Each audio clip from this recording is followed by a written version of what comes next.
드디어 오늘 본문을 통해서 예수님이 십자가에 달리십니다. 그 아픔을 비록 느낌으로 밖에 공유할 수 없지만 주님께서 이 십자가 고통을 겪으신 것이 무엇 때문인가를 생각하면서 그 아픔을 공유하면서 오늘 설교 말씀에 귀를 기울여 주시기를 다시 한번 당부드립니다. 먼저 십자가 사건은 두 가지 양면을 가집니다. 하나는 인간의 손으로 하나님을 처형하는 사상 최대의 반역 사건이었다는 것입니다. 피조물이 자기를 지으신 창조주를 사형시킨 것, 바로 이것이 십자가 사건입니다. 이런 사건 드러나 보셨어요?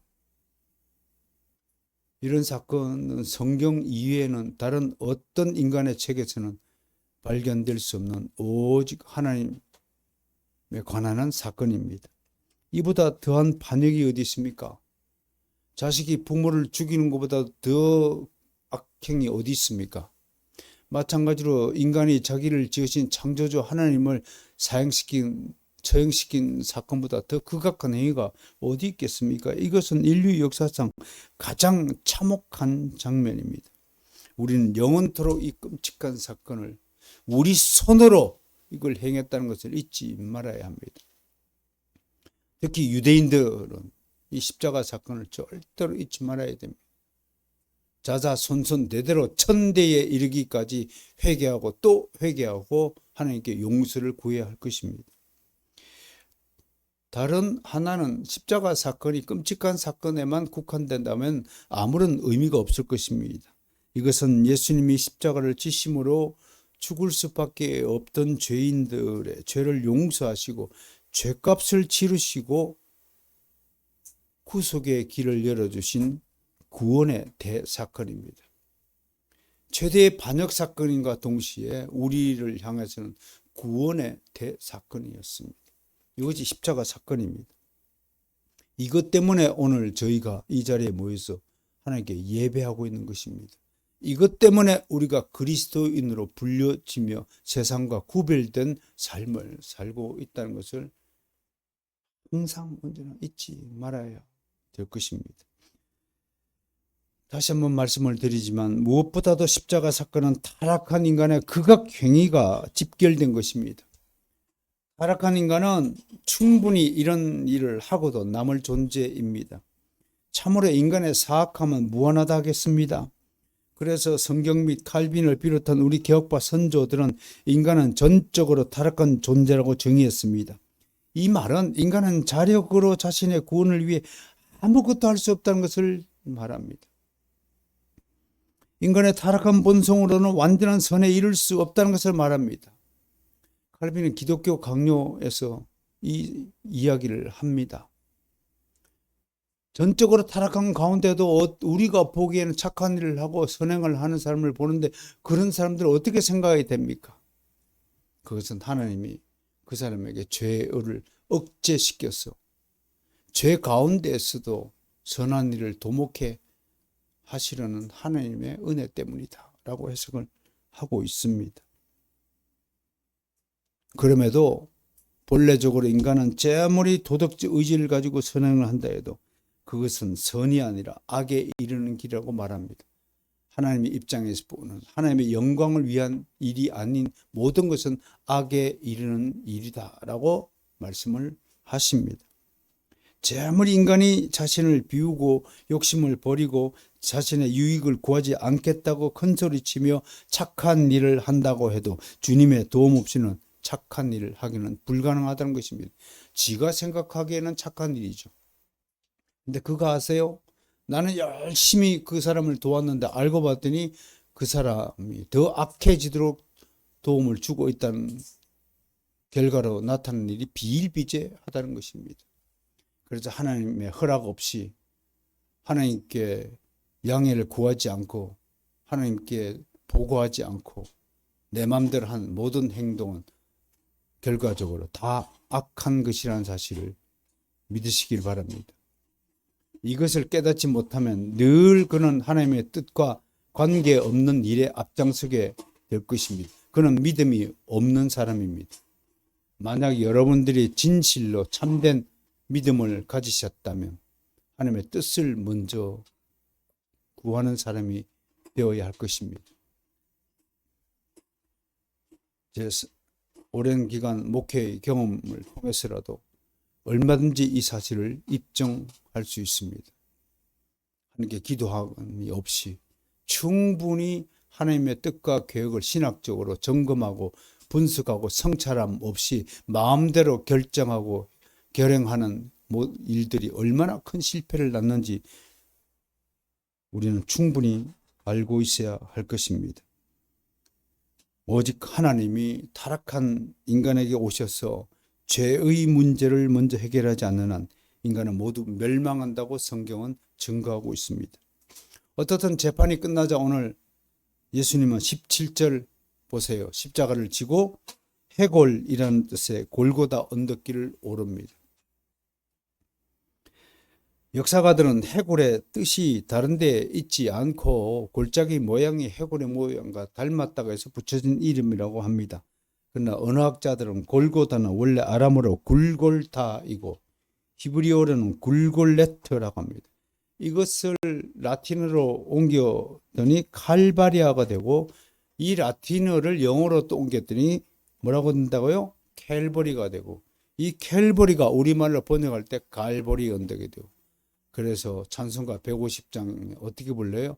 갈보리 언덕 위에 십자가 섰으니 갈보리 언덕 위에 십자가 세워진 그것을 바로 골고다 언덕이라고 부르는 것입니다.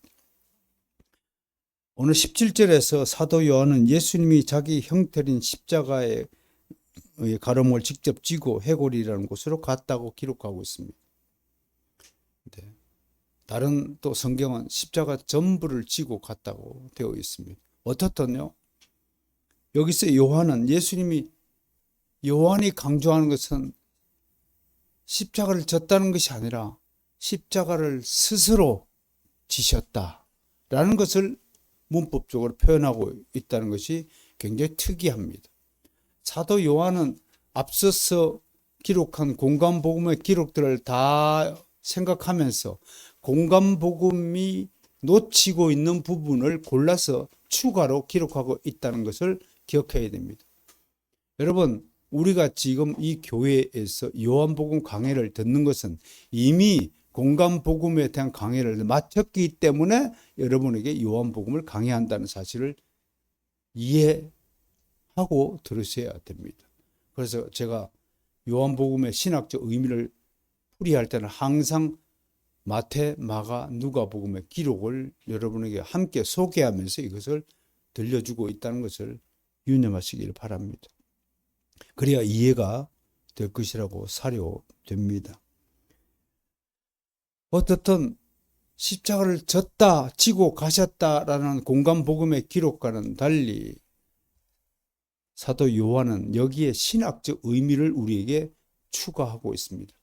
그것이 무슨 뜻이냐면 헤아우토라는 단어 그것이 포함되어 있습니다.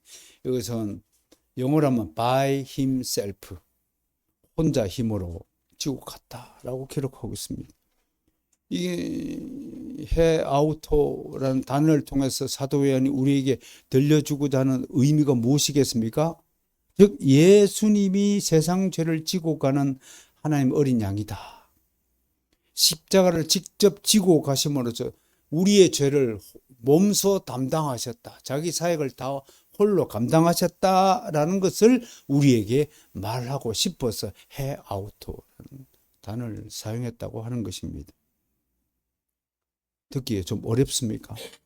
이런 것들도 강해 설교에 포함되어서 읽으시면 성경에 기록된 하나하나의 단어 하나까지도 하나님께서 영감을 주셔서 계시하셨다는 것을 믿을 수밖에 없습니다. 그러므로 우리도 역시 자기를 부인하고 자기 십자가를 지는 삶을 살아야 하겠다라는 뜻이 여기에 담겨 있습니다. 마태복음 16장 24절 말씀 함께 읽겠습니다. 이에 예수께서 제자들에게 이르시되 누구든지 나를 따라오려거든 자기를 부인하고 자기 십자가를 지고 나를 따를 것이니라. 우리 선생님은 이 구절을 가지고 가르쳐 주실 때 사람이 멸망하는 이유가 뭐냐 이놈들아. 첫째도 네가 살아있어서, 둘째도 네가 살아있기 때문에, 셋째도 네가 살아있기 때문에 멸망하는 거다. 그래서 자기를 부인하고를 우리 선생님은 자기를 죽이고라고 해석해야 된다. 제가 동서울 터미널 미친 개 이야기를 자주 했죠. 사람이 설 죽으면 하나님 나라를 어지럽히는 범인이 됩니다. 완전히 죽어야 살아나는 것이 기독교의 철학입니다. 기독교의 진리입니다. 동네 청년들이 개를 잡아먹겠다고 개를 잡아다가 불을 끄질렀어요. 털을 다 태웠어요. 죽은 자를 얹어놨는데 이게 덜 죽은 거예요. 덜 죽은 개는 미친 개가 된다고 하는 사건입니다. 그 미친 개가 온 마을을 돌아다니면서 막 뭐든지 막 물어뜯고 막 보이는 것조차 닭도 물어뜯고 막 돼지도 물어뜯고 미친 개가 뭐가 보이겠습니까? 그 미친 개를 잡기 위해서 이계 중대가 동원돼 가지고 밤새도록 고생해서 그 미친 개를 잡았다는 일화가요. 간단하게 들리지 않는 것은 바로 당신이 교회를 어지럽히는 주범이 될 수 있다는 것. 바로 내가 설 죽어서 완전히 자기를 부인하지 못하게 되어서 하나님을 괴롭히고 하나님 나라를 어지럽히고 교회의 질서를 무너뜨리고 하는 주범이 될 수 있다는 교훈을 우리는 잊지 말아야 할 것입니다. 한편 마태와 마가, 누가는 여기서 구레네 사람 시몬이 중간 지점부터 예수님의 십자가를 대신 졌다고 기록하고 있습니다. 그만큼 십자가가 무겁기 때문에 그렇습니다. 십자가는 원래 흉악한 죄인들을 매달아 처형하는 사형기구 있죠. 역사적으로 페르시아인들이 제일 먼저 사용했다고 전해지고 이 풍습이 헬라 제국의 알렉산더 대왕에 의해서 수용되었다가 로마 제국으로 이어졌다고 합니다. 원래는 기둥 하나에 매달았는데 갈수록 십자가형이 변형되어서 T자형, X자형, X자형 누가 매달려 죽고 있죠? 예, 사도 안드레가 매달려 죽었다고 합니다. 그 다음에 십자가의 라틴 십자가로 발전되었다가 337년 콘스탄티누스 황제에 의해서 이게 이제 폐기 처분되었다고 합니다. 역사적으로 가장 단일 사건으로 십자가에 최대로 많은 인원이 매달린 사건이 바로 66년 유대 반란 사건 때 약 3,600명의 유대인들이 십자가 처형을 당했다고 합니다. 끔찍하죠? 이 정도.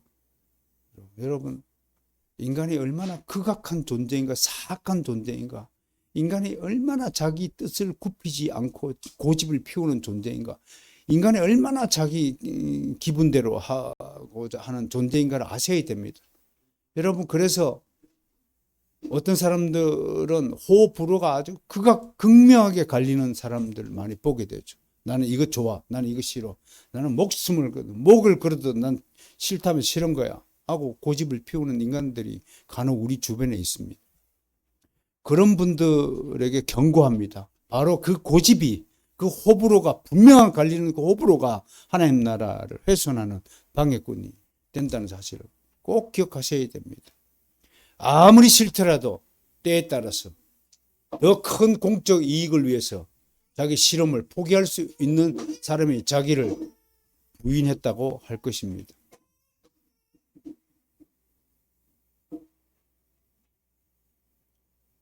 다시 마태복음 16장 24절 다시 읽습니다. 이에 예수께서 제자들에게 이르시되 누구든지 나를 따라오려 자기를 부인하고 자기 십자가를 지고 나를 따를 것입니다. 자기 좋은 것만 선택하고 싫은 것은 기피한다면 그 사람은 영원토록 자기 십자가를 질 수 없을 것입니다. 십자가 처형에는 몇 가지 순서가 있습니다. 이런 일들을 상식적으로 아심으로써 예수님이 어떤 절차에 따라서 십자가에 매달리신가를 알게 되면 더 피부적으로 이 사건을 실감할 수 있을 것이라고 생각됩니다. 먼저 못 박혀 죽게 될 예수는 채찍질을 당하는 관례였습니다. 이것은 못 박을 때 고통을 덜어주기 위해서 미리 그와 유사한 고통을 가하는 것입니다. 그렇다고 해서 아무리 채찍질이 고통스럽다 해도 십자가에 못 박히는 고통을 어찌 대체할 수 있겠습니까? 그래도 이건 작은 배려일 수도 있겠네요. 두 번째, 형을 집행할 때는 수직기둥은 형장에 미리 박아두고 죄수는 수평막대를 지고 스스로 그 십자가 처형장소로 오르도록 되어 있다는데, 예수님은 십자가를 온통 다 지고 갔다고 합니다. 왜냐하면 예수님의 처형은 예정에도 없는 사건이었기 때문에 그렇다고 합니다. 그래서 재판정에서 출발할 때부터 완성된 십자가를 몸소 지고 가셔야 되는데, 그게 100kg에 달하는 매우 무거운 십자가였다고 합니다. 그러니까 무게를 혼자서 담당할 수가 없었겠죠. 또 예수님이 이미 채찍질을 당한 상태이고 밤새 아무 음식도 먹지 못한 상태였죠. 마지막 밤 다락방 만찬 자리에서도 식사 도중에 일어났기 때문에 식사를 다 마치지 못한 것으로 우리가 알고 있거든요. 거기서도 제자들의 발을 씻기느라고 식사를 제대로 하지 못한 상태였고, 그런 허기진 상태에서 약 800m에 달하는 언덕길을 오를 때 4번씩이나 쓰러지고 있다고 기록하고 있습니다. 이런 연유로 옆에서 예수님을 따르던 구레네 시몬이 선택되어서 예수님의 십자가를 대신 지게 되었습니다. 아프리카 북부 지역에 위치한 구레네 출신은 시몬은 함의 자손이니까 흑인이 되겠죠. 유대기를 믿는 사람이었고요. 그래서 그는 유월절 절기를 맞춰서 예루살렘에 왔다가 로마 병사의 눈에 띄어서 괜히 옆에 있다가 뜻하지 않게 예수님의 십자가를 대신 지었습니다. 그도 수고를 다한 것입니다. 그런데 이것이 하나님의 은혜를 받은 것으로 성경은 기록하고 있습니다. 자기가 원치 않았지만 십자가를 져서 예수님의 고통과 수고를 대신 나누어 분담한 그 수고를 하나님은 잊지 않고 이 가문에게 복을 주고 있다는 것이 성경에 기록되어 있습니다. 자, 어떤 은혜를 받았는지 볼까요? 특별히 마가복음은 시몬의 두 아들이 있어요. 하나는 알렉산더요, 하나는 루포입니다. 루포, 이제 이름을 잘 기억하실 겁니다. 사도 바울에게 루포라는 이름은 매우 친분이 있는 이름으로 등장합니다. 그는 예수님의 부활 후에 어디 갔어요? 아프리카로 돌아가지 않고 마가의 다락방에 함께 모였습니다. 그래서 성령 강림을 목격하고, 스데반 집사의 순교로 인해 성도들이 디아스포라 할 때도 고향으로 돌아가지 않고 이분은 안디옥으로 가서 이방인 헬라인에게 복음을 전했습니다. 그러니까 이 사건으로, 성령 강림의 사건으로 유대교인에서 기독교인으로 거듭났다는 것을 의미하겠죠. 이후 그는 안디옥 교회의 설립자 중에 한 사람의 이름으로 사도행전 13장 1절에 등장합니다. 이때는 시므온이라는 이름으로 시몬이 아니라 시므온으로 이름으로 등장합니다. 사도행전 13장 1절 한번 볼까요? 사도행전 13장 1절. 십자가를 졌던 구레네 시몬이 어떤 사람으로 변화가 되고 있는지 봅시다. 시작. 안디옥 교회의 선지자들과, 아니 13장 1절 찾는데 그렇게 시간이 걸려서 어디 가나? 사도행전 13장 1절 찾았어요? 오호, 참. 사도행전은 어디 뒤에 있어요? 요한복음 뒤편에 있어요. 다 찾으셨어요? 왜 안 찾아? 안 찾는 사람은. 자, 시작. 안디옥 교회의 선지자들과 교사들이 있으니 곧 바나바와 니게르라 하는 시몬, 구레네 사람 루기오와 분봉왕 헤롯의 첫 동생 마나은가 및 사울이라. 니게르라고 하는 시몬, 니게르가 뭔 뜻이에요? 흑인들이 자기들을 니그로라고 부르면 굉장히 싫어하는데, 니게르라고 하는 흑인을 뜻하는 뜻입니다.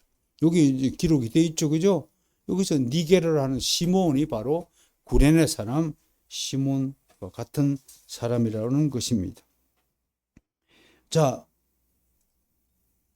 그의 아들 루포와 그 아내, 루포와 그 아내는 사도 바울을 섬긴 사람으로 로마서 16장 13절에 나타납니다. 특히 바울은 시몬의 아내이자 루포의 어머니를 자신의 어머니라고 부르고 있습니다. 그리고 루포의 시몬의 큰아들 알렉산더는 예루살렘 교회 집사가 되었다고 전해집니다. 야, 괜히 십자가만 졌다고 이 집안이 주님으로부터 복을 있는 대로 받은 가문이 되었다고 하는 것입니다.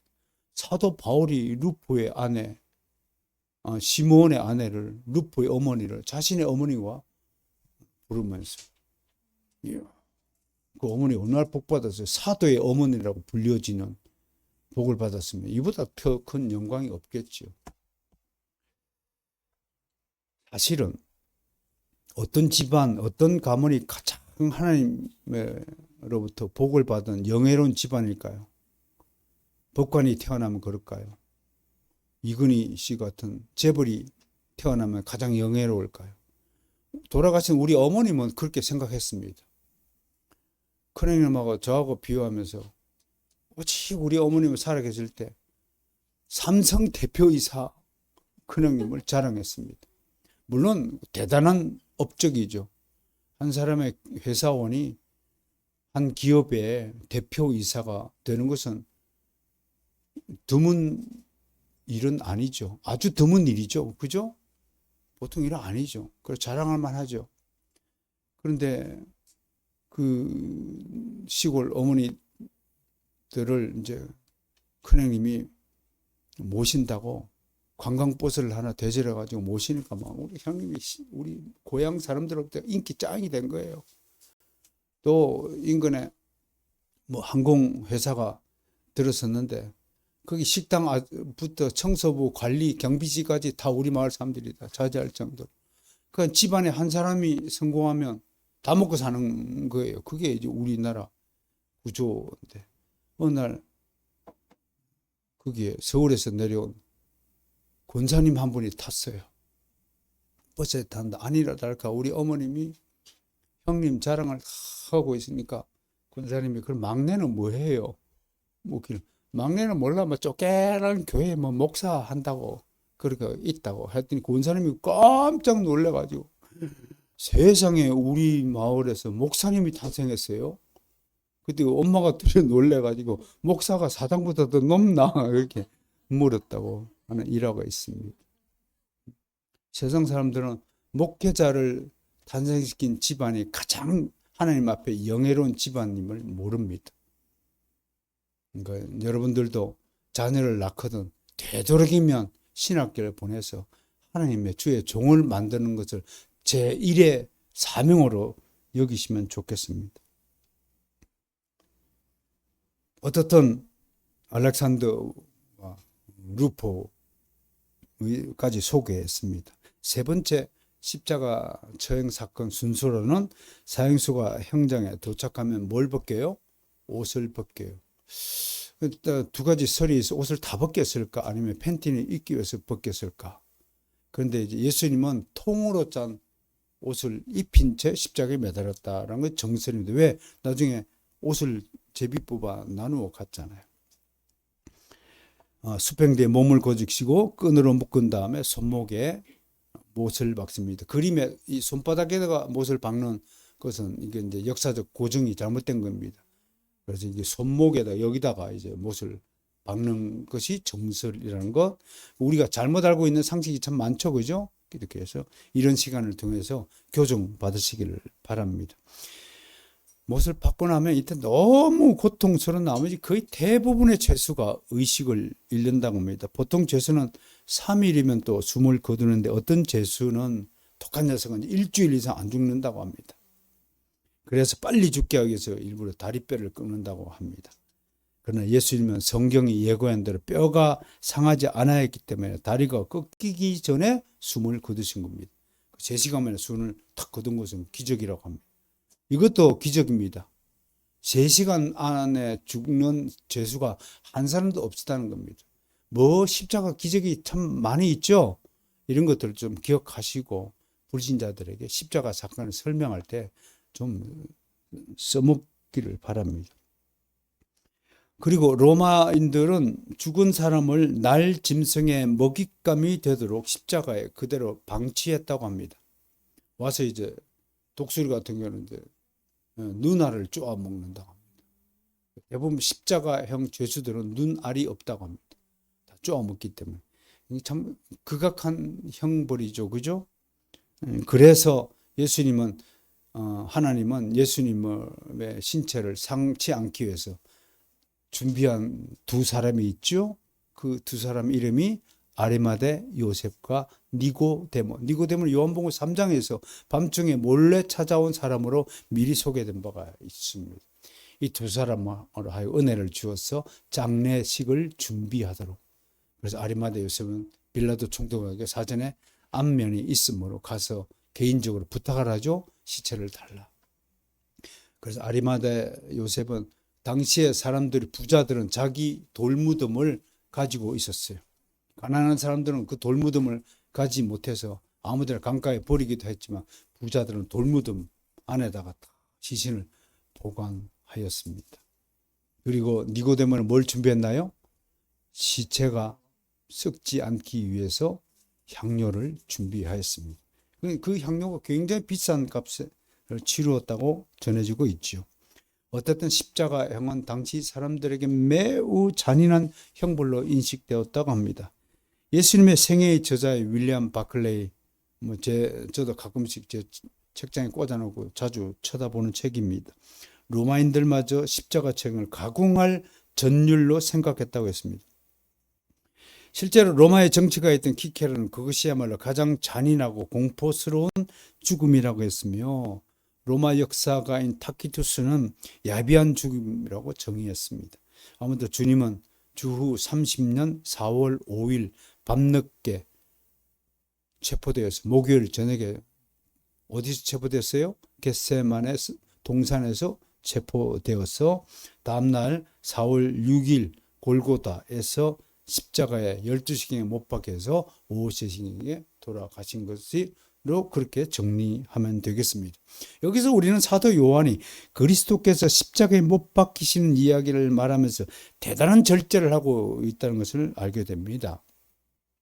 즉 그는 십자가에 못 박는 것의 상세한 과정을 전혀 강조하지 않고 그건 이미 공간복음을 다 기록했기 때문에 넘어갑니다. 아마 요한은 당시 사람들이 십자가 처형의 상세한 부분에 대해 모두 잘 알고 있었기 때문에 그러니까 이게 무슨 말인가요? 사람들은 입에서 입으로 소문을 내고 야 다른 사람들은 막 3일 동안 십자가에 매달려 죽지도 않는데 이분은 3시간 만에 죽었다.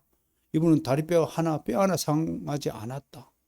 이분이 돌아가실 때 해가 어두워지고 막 성전 기둥이 흔들리고 휘장이 둘로 갈라지더라. 이런 소문들이 바닥에 삽시간에 예루살렘 지역과 유대 전 지역에 퍼졌지 않겠습니까? 그런데 이런 이야기를 사도 요한은 일절 거론하지 않고 우리는 십자가 처형을 단지 하나의 역사적 사건으로 치부하지 않는 사도 요한의 그 절제를 보게 됩니다. 그럼 사도 요한이 우리가 말하고자 하는 의미가 뭐예요? 바로 인류 구원을 위한 예언의 성취라는 대구속사적 사건이라는 것을 우리에게 소개하고자 하는 것입니다. 바로 이 점이 우리가 십자가 사건에서 놓치지 말아야 하는 점입니다. 이 점에 대해서는 다음에 이 사건을 결론 지으면서 더 자세히 제가 설명할 기회를 가질 것입니다. 어쨌든 십자가 사건에서 또 한 가지 흥미로운 것은 갑자기 두 강도 이야기가 포함이 되고 있습니다. 강도라는 뜻의 레스테스는 한편으로는 민중 봉기자라는 뜻이기도 합니다. 그래서 일부 사가들은 그들이 강도짓이 아니라 어떤 혁명적인 방식으로 소요를 일으키다 체포되었고 그래서 예수님과 함께 십자가 처형을 당했을 것이라고 추정합니다. 사실 요한은 그들을 행악자 카쿠로 고스라고 표기하지 않고 단지 두 사람에게 그냥 십자가에 못 박혔다라고 사실만을 기록합니다. 그들이 어떤 자들인지에 대해서는 언급을 하지 않습니다. 그러나 한 강도가 다른 강도를 향하여 네가 동일한 정죄를 받고서도 하나님을 두려워하지 아니하느냐? 우리는 우리 행한 일에 상당한 보응을 받는 것이 이에 당연하다라고 바라는 점을 미루어 두 강도는 나쁜 짓을 한 범죄자임에 틀림없어 보입니다. 유대인 출신의 역사가 요세푸스는 그들이 혁명을 한다는 미명 아래 강도짓과 살인을 일삼는 죄인이었다고 기록하고 있습니다. 아무튼 좋은 행동을 하지 않은 범죄자임은 틀림없습니다. 어쨌든 예수님이 높이 들리실 때 그들도 높이 들렸습니다. 아무런 죄 없으신 분이 공포와 수치의 상징인 십자가에 못 박히셨습니다. 그것은 강도나 행악자로 불리는 두 죄인과 함께 달리신 것입니다. 예수님이 죄인들과 더불어 십자가에 달린 것은 범죄자로 취급을 받으셨다는 구약 성경의 성취일 뿐만 아니라 죄인된 우리를 구속하기 위해서 우리와 동일한 모습으로 심판을 당하셨음을 증명하고 있습니다. 시편 22편 6절, 16절, 이사야 53장 12절 함께 읽겠습니다. 나는 벌레요 사람이 아니라 사람의 비방거리와 백성의 조롱꾼이 개들이 나를 에워쌌으며 악한 무리가 나를 둘러 내 수족을 찔렀나이다.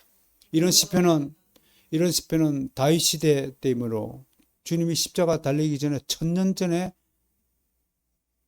지어졌던 노래입니다. 1000년 전에 이 시편 기자가 어떻게 이런 상황을 알고 예수님이 당할 비방과 조롱과 개들이 나를 에워쌌다라는 모습으로 문학적으로 표현할 수 있을까요? 그래도 성경이 사람의 손으로 기록된 인간의 상상의 저작물이라고 떠들겠습니까? 나는 그런 입들을 좀 하나님의 실로 꿰맸으면 좋겠습니다. 어찌 그렇게 조잡하고 저속하고 수준 낮은 발상을 하는 것인지 참 궁금하기 이를 데 없습니다. 이사야 선지자는 어떻게 이야기하고 있습니까? 그러므로 내가 그에게 존귀한 자와 함께 몫을 받게 하며 강한 자와 함께 탈취한 것을 나누게 하리니 이는 그가 자기 영혼을 버려 사망에 이르게 하며 범죄자 중 하나로 헤아림을 받았습니다. 그러나 그가 많은 사람의 죄를 담당하며 범죄자를 위하여 기도하였느니라. 이사야 선지자는 몇 년 전에 존재했던 분입니까? 십자가 사건 700년 전에 살았던 분이십니다. 이게 가능하다고 봅니까? 어쩜 이렇게 세밀하게 상세하게 십자가 사건을 미리 예언하고 있을까요? 자, 시간이 흐를수록 십자가에 달린 죄수들은 고통이 참기 어렵게 될 정도로 심해졌죠. 특히 두 강도는 고통과 절망에 가득 찬 상태로 하나님을 저주하며 울부짖었습니다. 그러나 유대인들의 관심은 두 강도에 있지 않았습니다. 그들은 십자가에 달리신 예수님을 향해 모든 욕설을 퍼부었습니다. 모든 비방, 조롱을 퍼부었습니다. 그들은 자칭 하나님의 아들이라 하고 하는 자가 아무런 힘과 이적을 발휘하지 못하는 꼴이 우스워 보인 것입니다. 그동안 예수님이 행하던 모든 말씀과 가르침과 이적과 기적이 한순간에 부정되는 순간이었습니다. 그들의 욕설을 들어볼까요? 시작. 성전을 헐고 사흘에 짓는 자여 네가 만일 하나님의 아들이여던 자기를 구원하고 십자가에서 내려오라.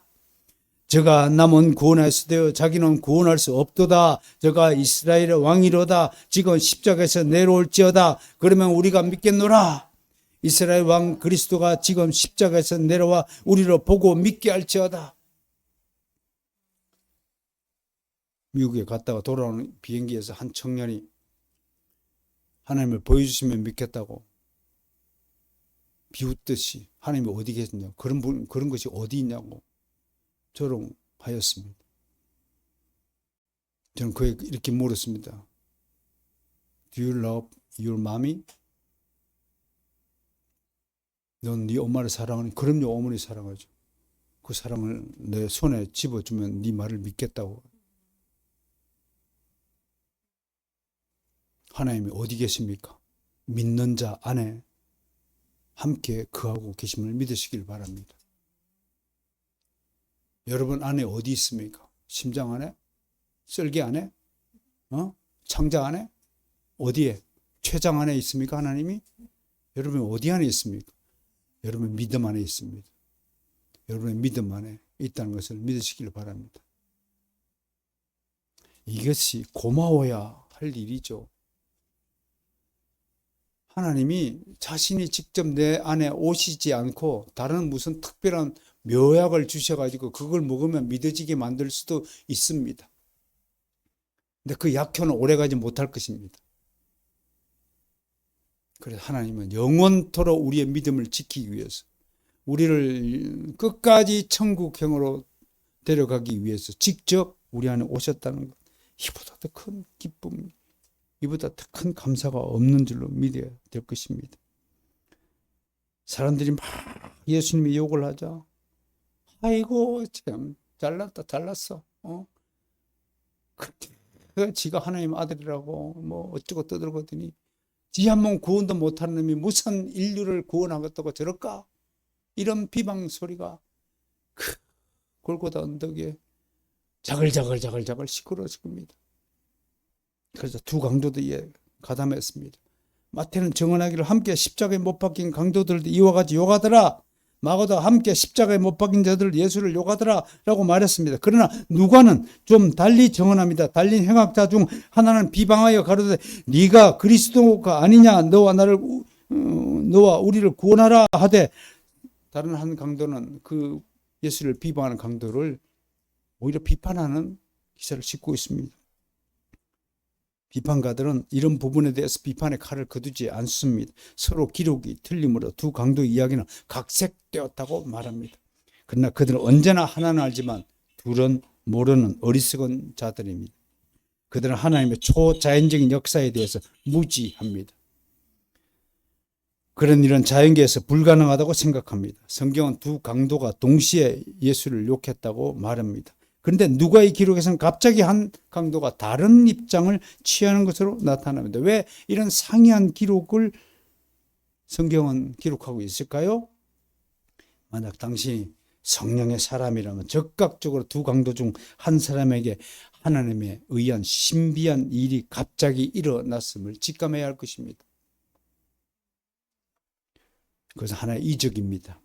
하나님의 한 강도의 마음속에서 일을 하기 시작했습니다. 바로 당신 안에서 어느 날 갑자기 일을 하신 것처럼 하나님은 이 한 강도에게 일을 하시기 시작한 것입니다.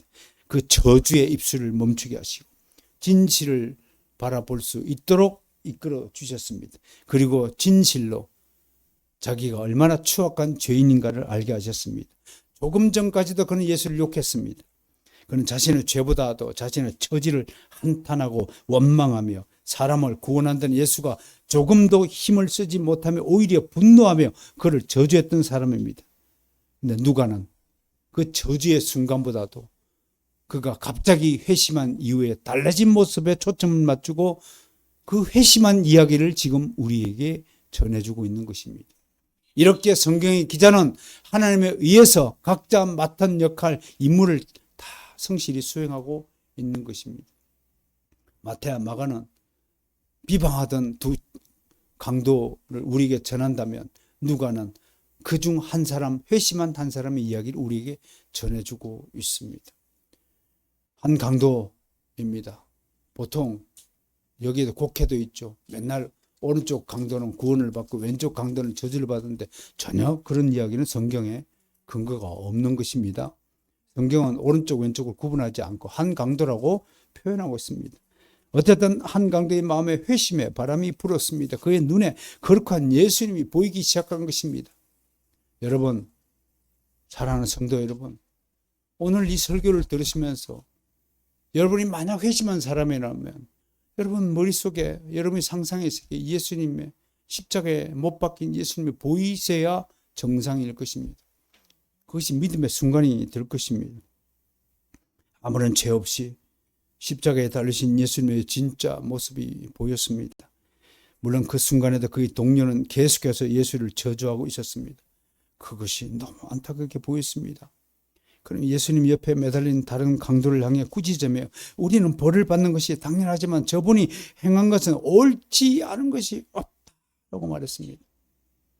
저는 목사도 이런 평가를 받아야 된다고 봅니다.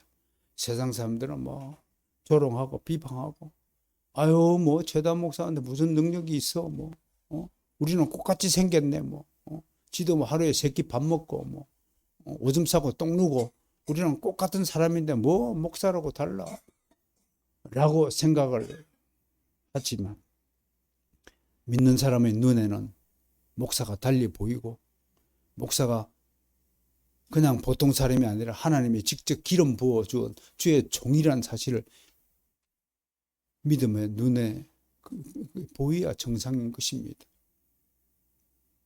억지로 목사를 존중하라는 뜻이 아닙니다.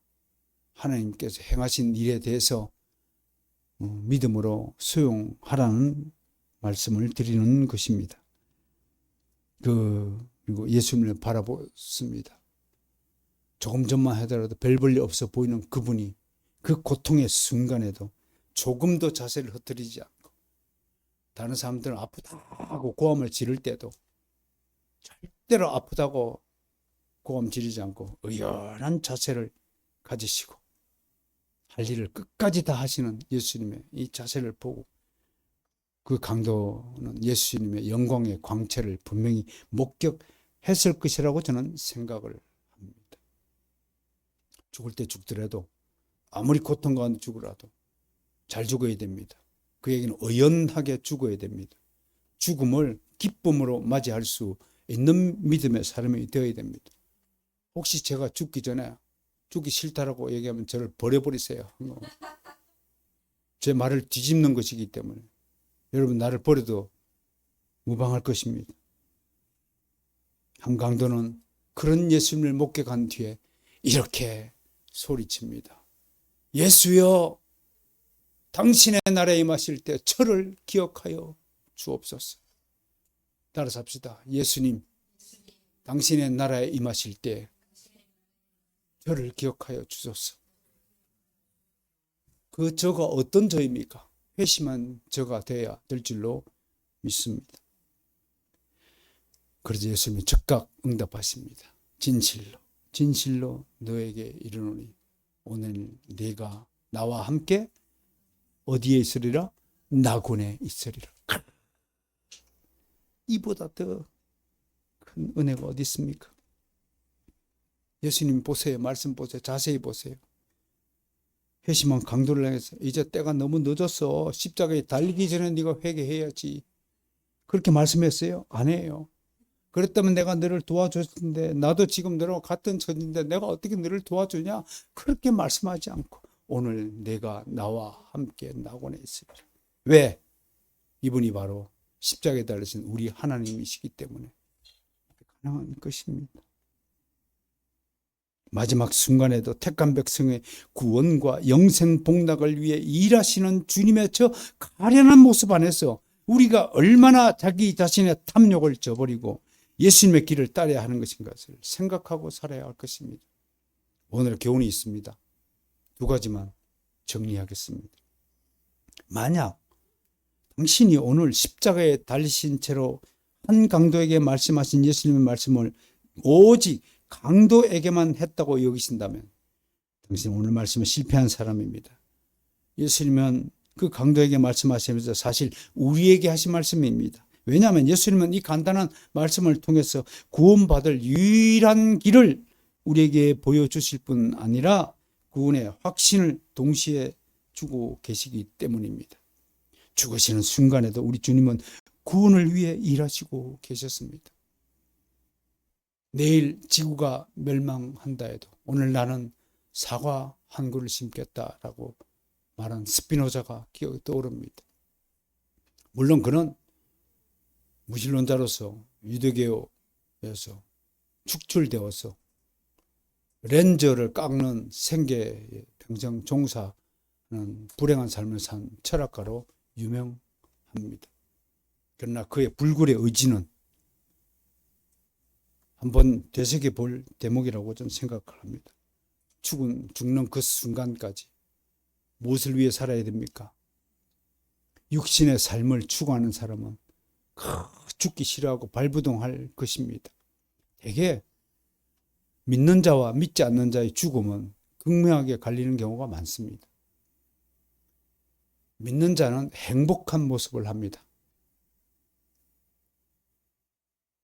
제가 안 봤기 때문에 모르겠습니다만 보통 주님 안에서 죽는 자는 대개 죽기 전에 아마 천사를 보거나 하나님 나라를 목격하는 듯한 표정을 짓고 그렇게 죽어갑니다. 되게 극악한 죄수들의 죽음은 너무 끔찍한 광경을 보아서인지 놀라는 표정과 입을 벌려서 다물지 못하는 상태가 종종 발견된다고 하는 것도 뭐 정확한 통계에 의한 것은 아니지만 그런 것을 볼 때 여러분 죽을 때 죽더라도요 행복하게 죽기를 소망합니다. 오늘 이 사건에서 우리가 받아야 될 두 번째 교훈은 이것입니다. 이 점을 분명히 기억해야 됩니다.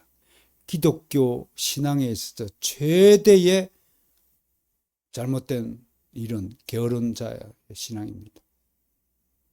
성경은 가장 사랑하라라고 강조함과 동시에 그 사랑을 가장 방해하는 것은 게으름이라고 말합니다. 그리스도인 게으름을 피울 시간이 허락되지 않았습니다. 존엄을 아껴라. 세월을 아껴라. 게으른 자는 천국에 들어갈 자격조차 없다. 나는 고등학생들에게 가끔 만나는 고등학생들, 학원에 있는 고등학생들에게 너 몇 학년이냐? 고등학교 2학년입니다. 꼭 묻습니다. 하루에 몇 시간 자니? 고등학생이 7시간 이상 자는 것은 고등학생의 명예를 훼손하는 일이다. 어떻게 고등학생이 입시생이 6시간 이상을 자냐? 그래가지고 무슨 좋은 대학을 가겠다고 하는 거. 그건 네가 도둑놈이다 이놈아. 도둑심보다 노력하지 않고 행제를 바란다? 너는 복권 당첨된 사람, 복권을 사는 사람들은 그렇게 욕을 해놓고 내가 그렇게 막 합니다. 요행을 바라는 사람을 싫어하면서 너도 정작 요행을 바라는 자냐. 게으름을 피우는 사람은 요행을 바라는 자라고 곳곳에서 증언하고 있습니다. 안전하으나 오직 하나님의 복음을 실현할 일에 부지런해야 합니다.